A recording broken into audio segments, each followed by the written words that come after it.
All right. Call hello, Yim Yahabashim Yahshua Bashim Kakodash. Double honors to the apostles and elders of Great Millstone who rule well over the flock, and shalom and salutations to you brothers out here that's pushing the words of truth and sincerity. We see you.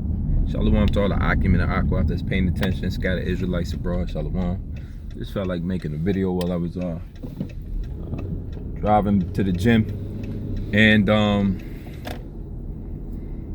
yeah, it's some heavy times, man. Actually, this video, the idea I want to put out is that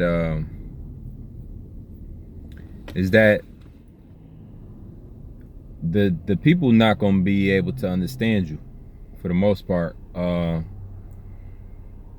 When you really and truly embrace this word, a lot of times you got to be prepared to dial it down to an extent, you know. You dial it down to the best of your ability. The scriptures do say, be if possible, be at peace with all men. So you dial it down to the best of your ability. However, at the same time, you're growing, and so you will tend to outgrow people 9 out of 10 times. I'm talking about people at work, all right? I'm talking about your girlfriend, all right? Your family members, people who used to know, old friends, old flings, whatever, what have you. You know, for the most part, you're gonna be amongst an elite small group, and the men of the Lord always have to deal with that. Here you are carrying this information around that's like gold, all right?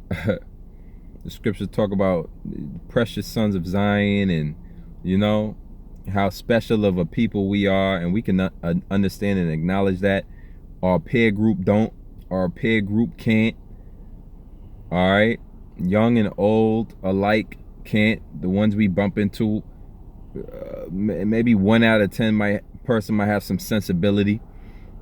There are things that are there are good qualities in a lot of people you see, but when it comes to this word, the Lord has hidden it. It is still a mystery, okay? Which is something that is not easily understood, even though it's explained. It's also is like into a small group of people who can understand it. And the mysteries of the scriptures belong to the Jews, right? The oracles of the Most High, to them, they belong of the Jews. You know, what benefits does a Jew have? To much every way, chiefly to them belong to the oracles of the Heavenly Father. Being able to tell the times and the situations and what's the Lord's planning on doing next. These are not the mind frame and the mentality of the average person is not considering what the Lord's going to do next. They're considering what they're going to do next.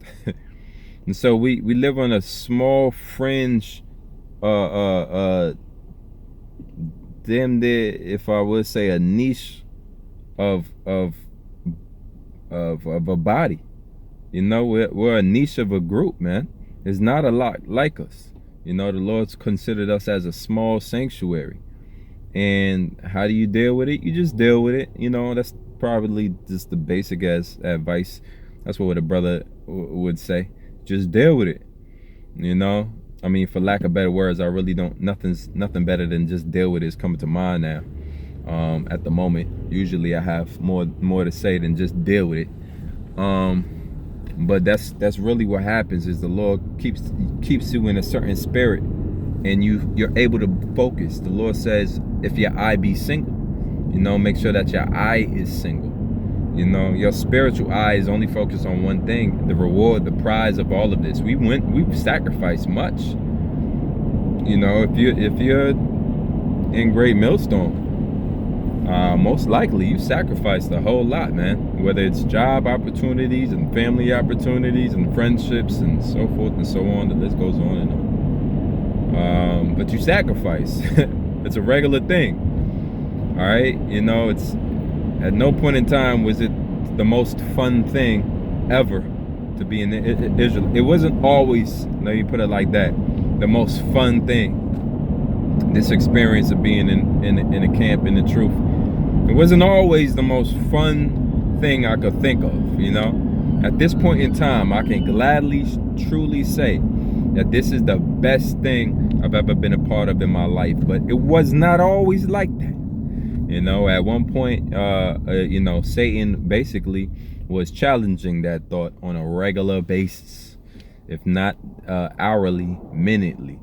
And so, you know, you overcome and you subdue those things. The scriptures talk about putting every thought into subjection of Yahweh Shah. If y'all know by now, I love going into the thoughts, man. You know what I'm saying? I love going into the brain and the mind, and you know, because I think it's at every study of what the Lord has created, at every study that He's created, whether you're dealing with the animal, plant life, to the mechanics and the engineerings and how the body works, and it's sun, stars, and the moons, to everything, you know, just to shows you how beautiful laid out the Most High has created this world to be. And it just excites me in a way that, you know, that's the Father who has us in His back pocket, as if to say He has us in His hand. He's going to restore us again. Oh yeah.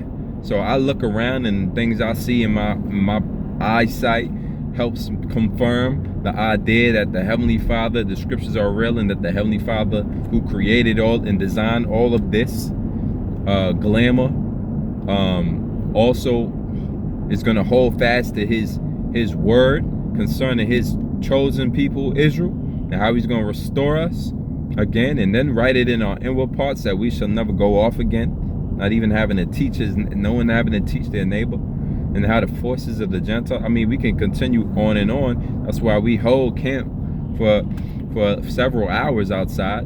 We can double that time if we wanted to. Say if we didn't, you know, if we didn't have the discernment of Jake's attention span mixed in with a little bit of, you know, give him piece by piece wisdom, we would have been out. We could be out there for days on end, prophesying and teaching about the coming of the Lord and the mercies that He has for His chosen people. I mean, it's endless information, and that's really why they're going to choose to shut down the internet, and there's going to be a time of Jacob's trouble, because the enemy will get fed up with our antics. You know what I'm saying? He will get fed up at the fact that we just continue to worship the Lord, and the numbers are growing. Vocab, I mean, he should have got a paid deduction. All right, Vocab, man, you were supposed to be that guy that stops all of this Hebrew Israelisms. And next thing you know, the Hebrew Israelisms is turning into so many bodies y'all can't even count, because the last figure is doubled since then. Hey man, that's what gets us so entertained and turned on and excited about this truth, is that, you know, the Lord, there's so many rewards to just perseverance. You never want to do it. It doesn't feel amazing at the time. No suffering of the present time, right, is to be compared to the glory which shall be revealed, right, at the coming of the Lord, man. So we hype, man. I'm trying not to be as hype as Zaquan Hawaii, the GMS North Carolina 777. But these days, man, I be wanting to scream like you. I be wanting to shout like you, brother. You know what I'm saying? Hey, man, the excitement is uncontainable, man. Call Lawyer Yahweh Shem Yahweh Shah. I brought this out. This video is, you know, edifying and to continue to hold fast to that which we've learned, man. Knowing and resting assured that it is all true. It is all being verified, and it's going to continue to be verified. The Lord's not going to withdraw His promises to His people. There's nothing that Edom could do, though He sought it carefully with tears. He will not obtain that which He seek for. All right? The Lord's going to get that and grant that to His people, His chosen ones, the true Israelites. Not them clowns that's claiming to be. Not the perpetrators, but the true ones. You know? And Abba Radazah, this video is edifying. See y'all next time. Abba Radazah. Shalom.